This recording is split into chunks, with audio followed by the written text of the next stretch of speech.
We heard there about some extreme Islamophobia that's been taking place, but Runnymede has released a report today talking about more sort of everyday racism that Muslims have faced in this country. What are the main findings of the report? So what we are doing with the report is we're saying that Islamophobia is anti-Muslim racism. So that captures both the extreme forms that were just covered by your report, but also the ways in which Islamophobia impacts someone when they're going to apply for a job, or when they go to see their doctor, or when someone shouts at them on the tube or doesn't want to sit next to them. So it's looking at both the extreme, but also saying that there's a kind of a structural form of Islamophobia that impacts people in their everyday lives, and that the focus of Islamophobia and its policies that tackle it should really be on individuals and the impact on individuals. Okay, so what do you want those policies to do then? So we have 10 different recommendations in our report. We have some recommendations that are for government, that are saying that there needs to be a wider race equality strategy and child poverty measures.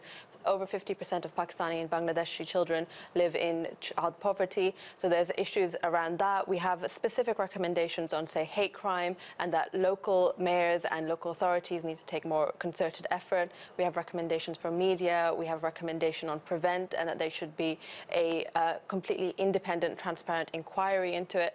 But we also have a range of recommendations for all of us that says that we all need to take a human rights-based approach and stand against discrimination in all its forms. You talk about prevent there. This was the counter-terrorism strategy that the UK operates. What are your specific criticisms of that?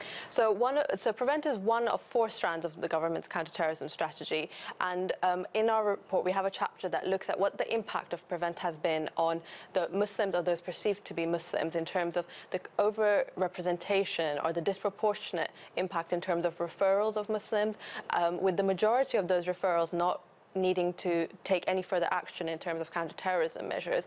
So really, in terms of there's a high level of collateral damage on the impact on Muslims with prevent, and that we need to test whether it's actually effective in its stated aims of preventing terrorism.